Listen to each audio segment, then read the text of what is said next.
I still remember the weight of that evening, the way my hands wouldn't stop shaking, the lump in my throat that wouldn't go away. I had made a decision. After months of living in lies, I was finally going to end it. The affair started as something reckless, something that made me feel alive, when everything in my marriage felt dull and heavy. But what began as an escape turned into a chain that crushed my conscience and my heart. His name was Adam Turner. We met through a work project. Charming, attentive, dangerously confident. At least that's what I told myself. At first, it felt harmless.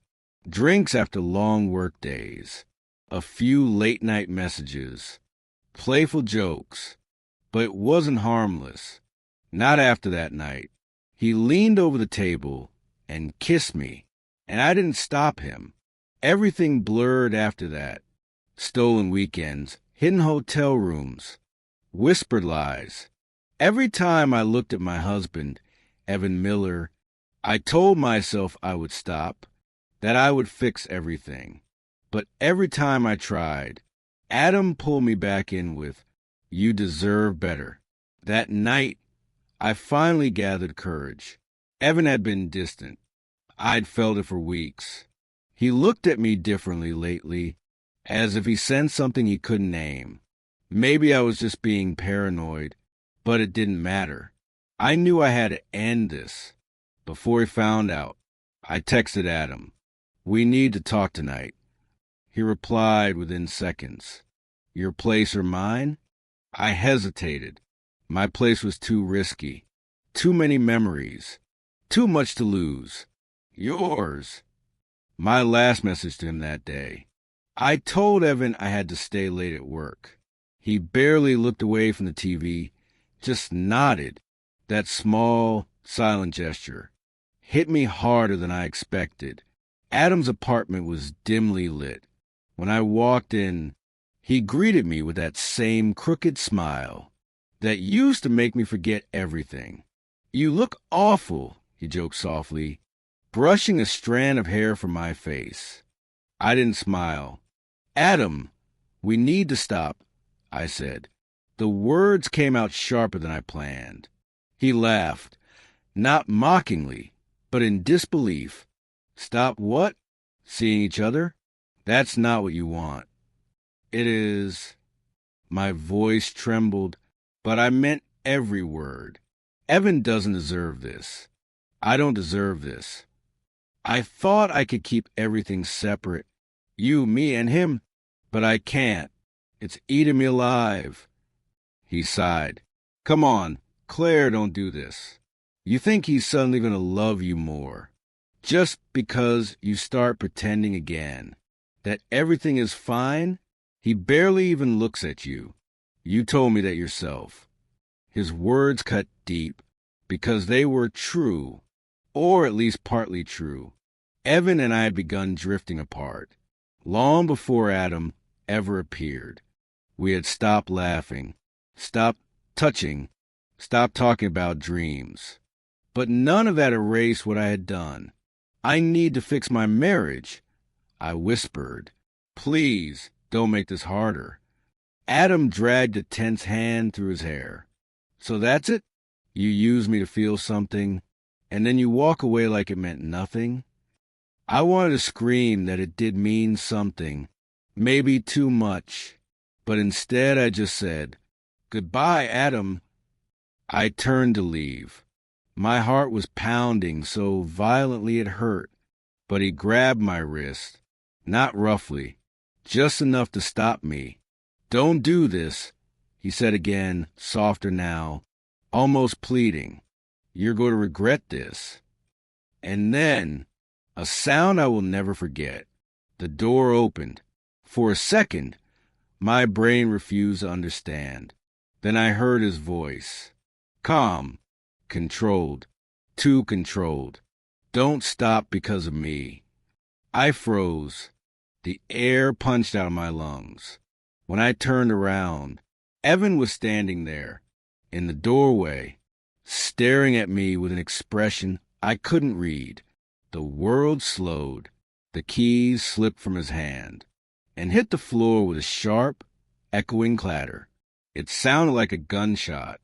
I could smell his cologne, the one I bought him for his birthday, the one I hadn't noticed on his skin for months. Evan, I gasped, but my voice cracked. He didn't yell. He didn't demand answers.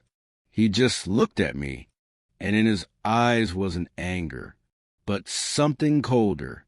"I came to surprise you," he finally said, his voice steady but trembling underneath. "Yes, I did."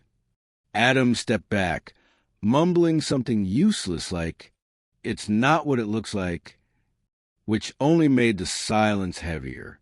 Evan's eyes flicked to mine, not with rage, but with disbelief, with a quiet heartbreak. That felt worse than shouting. He nodded once, almost to himself, and walked out the door. Before I could move, by the time I caught up enough to chase after him, the elevator had already closed. And in that moment, surrounded by everything that had destroyed me, I realized the cruelest irony. I finally decided to save my marriage, and it was already gone. I didn't sleep the entire night. Every time I closed my eyes, I saw Evan's face. The shock, the silence, the devastation, the way he swallowed his pain. Instead of letting it out, I called him again and again, leaving voicemails that shifted between desperate apologies and incoherent pleas. Please. He never answered. By morning, I was driving home on autopilot, seeing our house, the house we built, painted, fought in, hit me like a physical blow. The front door wasn't locked. Inside, the air felt different, as if he had taken all the warmth with him. His suitcase was gone from the closet, most of his clothes too. But what broke me most was the empty space on the dresser where our wedding photo used to be.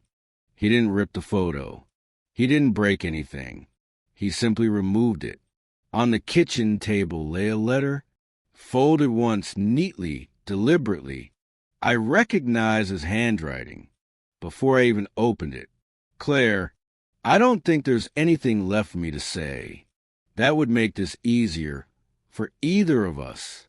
I tried to reach you, tried to find the woman I fell in love with, but she's been gone for a long time. I wanted to believe you were just lost. Now I know you chose this. Don't look for me. I need to remember what it feels like to be at peace." I sank to the floor. The letter trembled in my hands. The words blurred through the tears. But the message was unmistakable. He wasn't coming back. For days, I wandered through the house like a ghost. Every corner reminded me of what I had destroyed. The couch where we fell asleep watching movies. The kitchen where he used to dance with me barefoot at midnight. The doorframe marked with faint pencil lines from a silly height measuring game we did once and laughed about for days, now drowned in silence. Adam called once. I didn't answer. He texted me, "Are you okay?" I deleted it without finishing it. The affair ended on its own. The moment Evan saw us, every thrill I thought I'd been chasing turned to ashes. Weeks passed. I tried reaching Evan through his brother, his friends, even his workplace. But he had transferred to another branch, moved to a different city. He was gone, completely gone. The guilt was suffocating. I started therapy not to fix what was beyond fixing, but to understand why I had done it. My therapist told me, people often cheat not because they want someone else, but because they want to escape themselves. It hit too close. Months later, I saw him again, not by choice, a friend's engagement party. I almost didn't go, but a part of me needed some kind of closure, or maybe just comfort. He was standing by the bar, talking to a woman I didn't recognize. She laughed at something he said, that deep, genuine laugh I once adored. He looked lighter, healthier, happier. When our eyes met, he froze for just a second, then gave me a polite nod, the kind you give a stranger. And somehow, that hurt worse than anger. Anger would mean he still felt something. This was indifference. I walked toward him with my heart in my throat. "Evan," I whispered. His tone was calm, steady, not warm, not angry, just final. "I never wanted you to see any of that," I said, my voice shaking. I was ending it. I swear I was ending it. He studied me for a moment, then gave a faint, sad smile. "You know what's strange? It doesn't matter anymore, whether you were ending it or not. You let it happen, and that's what broke us." "I still love you," I whispered, barely audible. He nodded slowly. "Maybe you do, but love is never enough when there's no trust." Before I could say anything else, the woman beside him returned with 2 glasses of wine. She took his arm naturally, like she belonged there. He introduced her. "This is Anna." I smiled, even as my chest burned. "She's beautiful." "She is," he said gently, "and she deserves everything I couldn't have with you." That was our last conversation. He left the party early, and I sat in my car for almost an hour afterward, staring at the steering wheel, realizing just how final everything was. I used to think endings came with drama, tears, shouting, a door slamming. But sometimes they come quietly, with a polite smile, and a door that never opens again. A year later, I heard he was engaged. His brother mentioned it casually, like he was talking about the weather. "He's doing well, Claire. He says he feels at peace." Peace. The one thing he had asked for in that letter. The one thing I never gave him. I didn't go to the wedding. Instead, I sat alone in the house that used to be ours, watching sunlight stretch across the floorboards. For the first time, I understood that guilt doesn't disappear. It settles like dust on a shelf, just out of reach. Maybe this is my forever now, knowing I once had love, and I lost it, not because it faded, but because I threw it away. When people ask if I regret what I did, I don't say yes. I don't say no. I just tell them the truth. I didn't know one mistake could cost me everything, until the day I watched the person I loved walk away and realized I had given him every reason never to look back.